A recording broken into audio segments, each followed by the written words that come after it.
is covered. That is because it is a conviction I've been having for a long time. If you go back, I did do a video about it explaining and Bible study on it. Also today I will be posting some cute tutorial, like hair ways of wearing it, ear covering. But going forward, now that the cat's out of the bag, because I had forgotten to wear my prayer scarf for like 50 videos, and then slowly the Lord was like convicting me, like, no, you need to be wearing your prayer scarf if you're doing any kind of teaching, Bible teaching or praying or prophesying in public. So I guess YouTube is pretty public.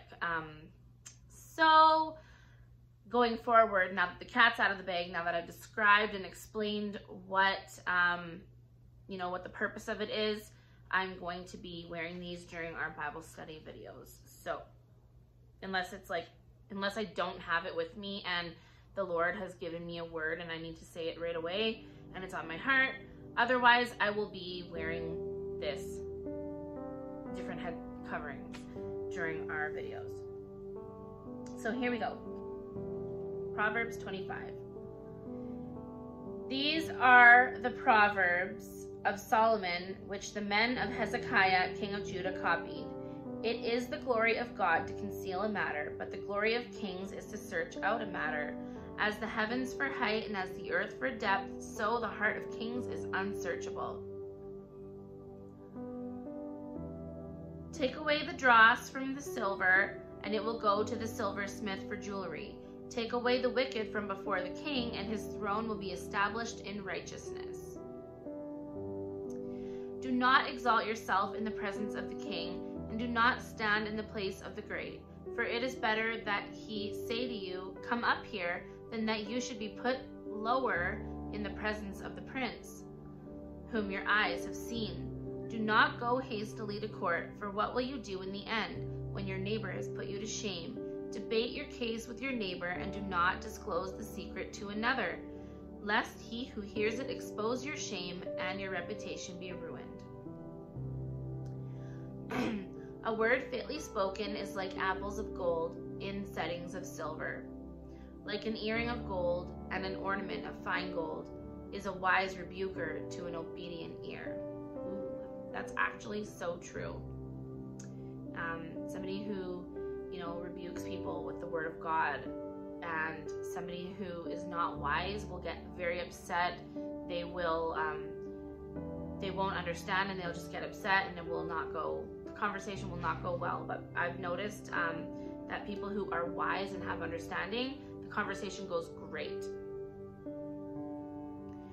Like the cold of snow in the time of harvest, like the cold of snow in time of harvest is a faithful messenger to those who send him, for he refreshes the soul of his masters.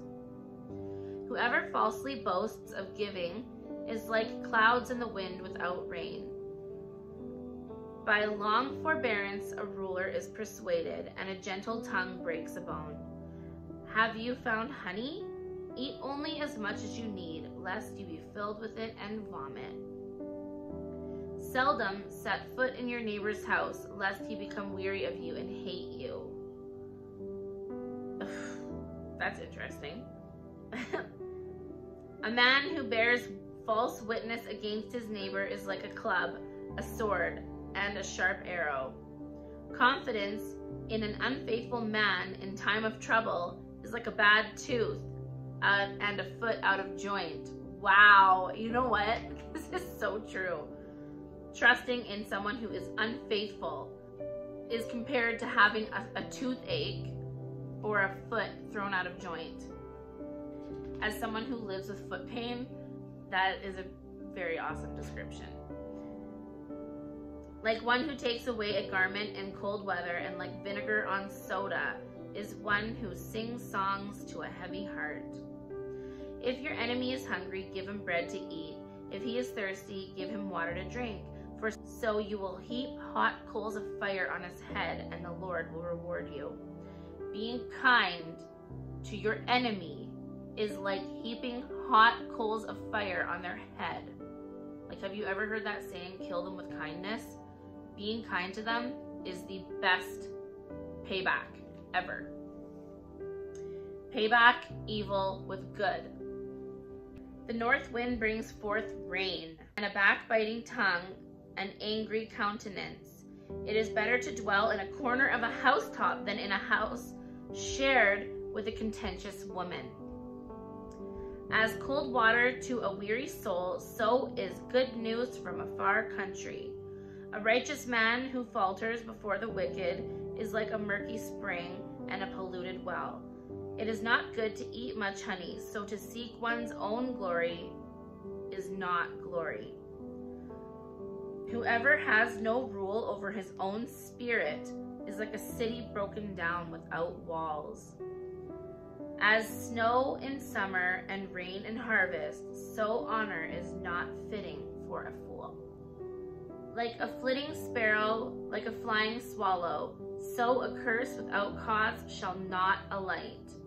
A whip for the horse, a bridle for the donkey, and a rod for the fool's back. Do not answer a fool according to his folly, lest you also become like him. Answer a fool according to his folly, lest he be wise in his own eyes. He who sends a message by the hand of a fool cuts off his own feet and drinks violence. Like the legs of the lame that hang limp is a proverb in the mouth of a fool. Like one who binds a stone in a sling is he who gives honor to a fool. Like a thorn that goes into the hand of a drunkard is a proverb in the mouth of fools. The great God who formed everything gives the fool his hire and the transgressor his wages. As a dog returns to his own vomit, so a fool repeats his folly. Do you see a man wise in his own eyes? There is more hope for a fool than for him. A lazy man says, there is a lion in the road. A fierce lion is in the streets. As a door turns on its hinges, so does a lazy man on his bed. The lazy man buries his hand in the bowel. It wearies him to bring it back to his mouth. The lazy man is wiser in his own eyes than 7 men who can answer sensibly. He who passes by and meddles in a quarrel not his own is like one who takes a dog by the ears. Like a madman who throws firebrands, arrows, and death is the man who deceives his neighbor and says, I was only joking. Where there is no wood, the fire goes out, and where there is no talebearer, strife ceases. As charcoal is to burning coals, and wood to fire, so is a contentious man to kindle strife. The words of a talebearer are like tasty trifles, and they go down into the inmost body. Fervent lips with the wicked heart are like earthenware covered with silver dross. He who hates disguises it with his lips, and lays up deceit within himself. When he speaks kindly, do not believe him, for there are 7 abominations in his heart. Though his hatred is covered by deceit, his wickedness will be revealed before the assembly. Whoever digs a pit will fall into it, and he who rolls a stone will have it roll back on him. A lying tongue hates those who are crushed by it, and a flattering mouth works ruin. Do not boast about tomorrow, for you do not know what a day might bring forth. Let another man praise you, and not your own mouth, a stranger, and not your own lips. A stone is heavy, and sand is weighty, but a fool's wrath is heavier than both of them. Wrath is cruel, and anger torrent, but who is able to stand before jealousy? Open rebuke is better than love carefully concealed. Faithful are the wounds of a friend, but the kisses of an enemy are deceitful. A satisfied soul loathes the honeycomb, but to an angry soul every bitter thing is sweet. Like a bird that wanders from its nest is a man who wanders from his place. Ointment and perfume delight the heart, and the sweetness of a man's friend gives delight by hearty counsel.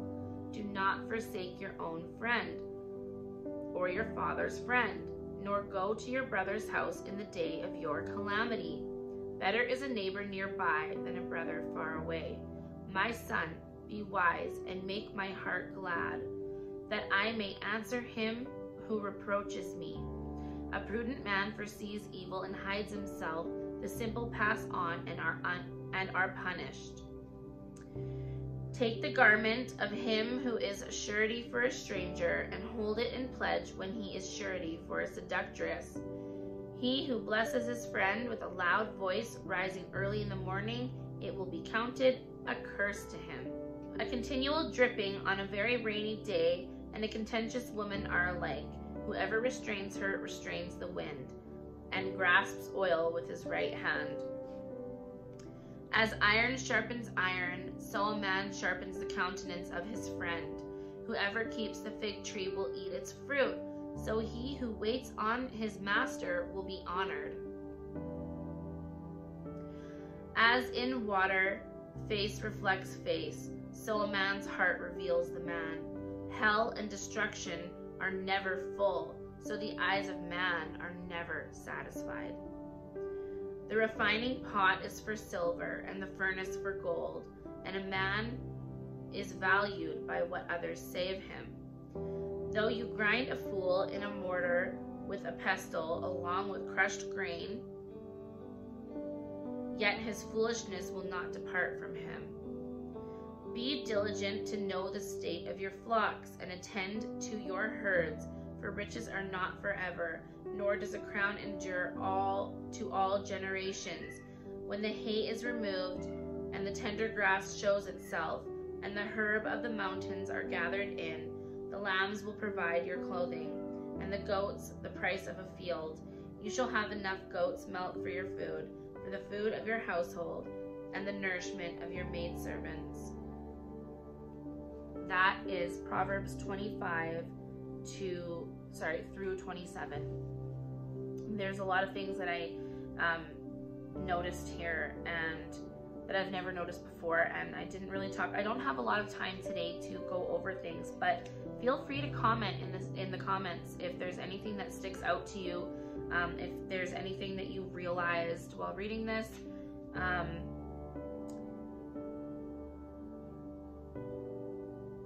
There's just so much knowledge in this book that it's honestly, it's amazing. So I hope that you enjoyed reading this with me today, and you know, these videos are really good too if you don't have time to get into the Bible and you're just feeling like you can't sit and read it. Turn one of these videos on and I will read it to you. I hope you guys have an awesome day, and as always, God's peace be with you. Shalom.